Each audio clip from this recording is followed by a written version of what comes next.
முதலாவதாக அனைவருக்கும் இனிய காலை வணக்கம். இந்த நாளிலும் தியானத்திற்காக தெரிந்து கொள்ளப்பட்ட வேத பகுதி ஏசாயா 45:22 வசனம். பூமியின் எல்லையெங்கும் உள்ளவர்கள் என்னை நோக்கி பாருங்கள், அப்பொழுது ரட்சிக்கப்படுவீர்கள். எவ்வளவு அருமையாக தேவன் சொல்கிறார். பூமி எல்லை நீ மட்டும் பாரு, இல்ல ஒரு பர்டிகுலர் ஆள் மட்டும் பாருங்க, இல்ல ஒரு பெரிய பணம் படைத்தவர்களோ பணம் புயம் உள்ளவர்களோ ஒரு மேல் பதவியில் இருக்கலாம், அப்படிப்பட்டவர்கள் அல்ல. பூமியில் இருக்க எல்லாரும் உயர்ந்தவர்களோ தாழ்ந்தவர்களோ யாரா இருந்தாலும் சரி நோக்கி பாருங்கள், ரட்சிக்கப்படுவீர்கள் என்று அருமையாக ஆண்டவர் சில நாளிலே நம்முடைய தேவன் நம்மை ரட்சிக்கின்ற தேவனாக இருக்கிறார். ரட்சித்தது மாத்திரமல்ல, நம்ம ரட்சித்தது அப்படியே விட்டு விடுகிற தேவன் அல்ல. இரண்டாவதாக என்ன செய்கிறார்? சங்கீதம் 145:18 பார்க்கும்போது, தம்மை நோக்கி கூப்பிடுகிற யாவருக்கும் உண்மையாய் தம்மை நோக்கி கூப்பிடுகிற யாவருக்கும் கர்த்தர் சமீபமாய் இருக்கிறார். நம்மளை ரட்சித்த தேவன் நம்மளை அப்படியே விட்டு விடவில்லை. நம்ம கூடவே நம்முடைய சமீபமா இருக்க, நம்ம கூப்பிடும் போதெல்லாம் நமக்கு செவி கொடுக்கிற தேவன். இப்படி யாராவது உண்டா? நம்முடைய உடன்பிறப்புகளோ நம்முடைய உறவினர்களோ எல்லா நேரத்திலும் அவர்களிடத்துல உதவியை நாடியோ ஏதாவது ஒரு தேவைக்காக நம்ம எல்லா நேரத்திலும் செல்ல முடியாது. ஆனால் நம்முடைய தேவன் எப்பொழுது நம்மோடு இருக்கிறார், நோக்கி கூப்பிடும் போது சமீபமா இருக்கிறது. இப்படிப்பட்ட தெய்வத்தை நாம் சொந்தமாக்கி கொண்டிருக்கிறோம். மாத்திரமல்ல, ரட்சித்தால் நம்ம சமீபமா இருக்கிறார். ஒன்றாவதாக சங்கீதம் 33:18-19 என்ன சொல்ல, தமக்கு பயந்து தம் கிருபைக்கு காத்திருக்கிறவர்களின் ஆத்துமாக்களை மரணத்துக்கு விலைக்கு விடுவிக்கவும் பஞ்சத்தில் அவர்களை உயிரோடு காக்கும் கர்த்தருடைய கண் அவர்கள் மேல் நோக்கமாயிருக்கிறது. அவருடைய கண்கள் எந்த சூழ்நிலையில் இருந்தாலும் நம்மளே அதுக்கெல்லாம் விலைக்கு காக்கவும் நம்மளுடைய எல்லா தேவைகளையும் சந்திக்கவும் அவருடைய கண்கள் நம்மேல் நோக்கமாக இருக்கிறது. எப்படிப்பட்ட தெய்வம்! ஒவ்வொருவருக்கும் நம்முடைய தேவன் எப்படிப்பட்டவராக இருக்கிறார், ரட்சிக்கிறார். இரண்டாவதாக நமக்கு சமீபமா இருக்கிறார். நம்மளை காத்து கொள்ள, நம்ம ஆத்துமாக்களை மரணத்திலிருந்து விளக்கவும் பஞ்ச காலத்தில் நம்ம காத்து கொள்ளவும் அவர் வல்லவராக இருக்கிறார். அவருடைய கண்கள் நம்மை நோக்கமா இருக்கிறது.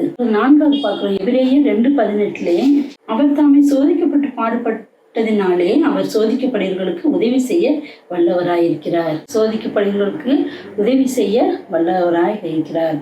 நம்ம எத்தனை சோதனைகள், பிரச்சனைகள், பாடுகள் வந்தாலும் நம்ம என்ன செய்யறோம்? அதுல இருந்து விடுவிக்கிறார். அப்புறம் அதாவது நாங்கள் பார்க்கும்போது நம்மளை பூர்ண சமாதானத்துடன் காத்துக்கொள்வார். ஏசாயா 26:3 உண்மை உறுதியாய் பற்றி கொண்ட மனதையுடையவன் உண்மையே நம்பியிருக்கிறபடியால் நீர் அவனை பூர்ண சமாதானத்துடன் காத்துக்கொள்வீர். உங்களை ரட்சிக்கின்ற தேவன் கூப்பிடும் போதெல்லாம் நமக்கு சமீபமாக இருக்கிறவர், நம்மளை எல்லாவற்றுக்கும் விலக்கி மரணத்துக்கும் பஞ்சத்துக்கும் விலக்கி காக்கிற தேவன், நம்மளை நோக்கமா இருக்கின்ற தேவன். அடுத்தபடியாக சோதிக்கப்படுவதற்கு உதவி செய்ய வல்லவராக இருக்கிறார். மாத்திரமல்ல, பூரண சமாதானத்தோடு நம்மை காத்துக்கொள்கிற தேவனாக இருக்கிறார். அடுத்தபடியாக சங்கீதம் 57:2 எனக்காக யாவையும் செய்து முடிக்க போகிற தேவனாகிய உன்னதமான தேவனை நோக்கி கூப்பிடுவேன். நம்முடைய தேவன் எவ்வளவு எல்லா காரியத்தையும் செஞ்ச தேவன் கடைசி என்ன செய்கிறார்? எல்லாவற்றையும் முடிவு பரியந்தமும் அவருடைய பரலோக ராஜ்யத்துக்கு நம்மளை கொண்டு போகிற வரைக்கும் எல்லா காரியத்தையும் நம்ம பக்கம் இருந்து நம்ம கூட இருந்து ஆலோசனை கொடுக்கவும் நம்மளை பாதுகாக்கவும் எல்லா விஷயத்திலும் எல்லா நேரத்திலும் அவருடைய கண்கள் நம்ம நோக்கமாக இருந்து நம்மளை பாதுகாத்து யாவற்றையும் செய்து முடிக்க என்று தாவீது சொல்கிறார். இதற்கு உதாரணமாக யூதா 24வது வசனம், வலுவாகப்படி உங்களை காக்கும் தம் மகிமையுள்ள சன்னிதானத்தின் மீது நம் மகிழ்ச்சியை உங்களை மாசத்துக்குள்ள நிறுத்தவும் வல்லமை உள்ளவரும் தம் ஒருவரே நாம் உள்ளவருமாகி நம்முடைய இரட்சகரான தேவனுக்கு கனமும் மகத்துவமும் வல்லமையும் அதிகாரமும் இப்பொழுதும் எப்பொழுதும் உண்டாவதாக. வலுவாதபடி கடைசி வரை அந்த மகிமையுள்ள சன்னிதானத்துக்கு, அந்த பரலோக ராஜ்யத்துக்கு மிகுந்த மகிழ்ச்சியோடு நம்மளை மாசற்றவர்களாய் நிறுத்த வல்லமை உள்ளவராக இருக்கிறார்.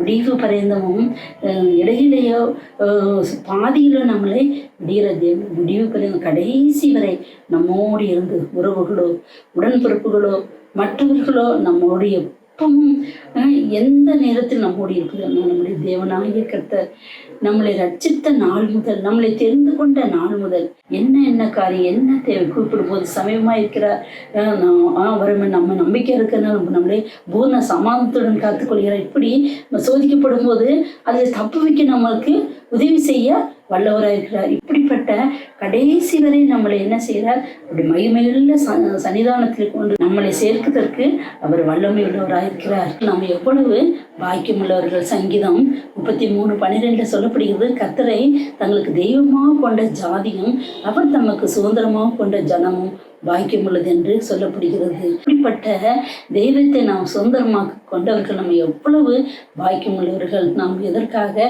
துக்கித்து கவலைப்பட்டு கலங்க வேண்டும்? நாம் ஆராதிக்கின்ற தேவன் ஜீவனுள்ள தேவன், நம்மோடு இருக்கின்ற தேவன். நம்முடைய தேவன் நம்மளை ரட்சித்து நம்மளுக்கு தேற்றவனாகி பரிசுத்தாவியை நம்ம இடத்தில் கொடுத்து முடிவு வரைந்தவன் நமக்காக யாவற்றையும் செய்து வலுவாதபடி அவருடைய சன்னிதானத்திலே கொண்டு போய் மகிழ்ச்சியோடு நம்ம சேர்ப்பதற்கு மிகுந்த வல்லமுள்ள இப்படிப்பட்ட தெய்வத்தை கொண்ட ஜனம் நம்ம எவ்வளவு பாக்கியவான்கள். நம்ம ஒவ்வொருவரும் அப்படி பாக்கியவான்களாக இருக்கிறோம். அவரை இப்படிப்பட்ட பாக்கியத்தை அடைந்த நாம் அவரை ஒவ்வொரு நாளும் அவர் மகிமையில சேர்த்து கொள்ளும் வரைக்கும் அவரை துதித்து ஸ்தோத்திரித்து நன்றியுள்ள உணர்வோடு அவருக்காக ஜீவித்து அவருடைய நாமத்தை நம்ம மகிமைப்படுத்துவோம். கர்த்தருடைய நாமம் மகிமைப்படுவதாக.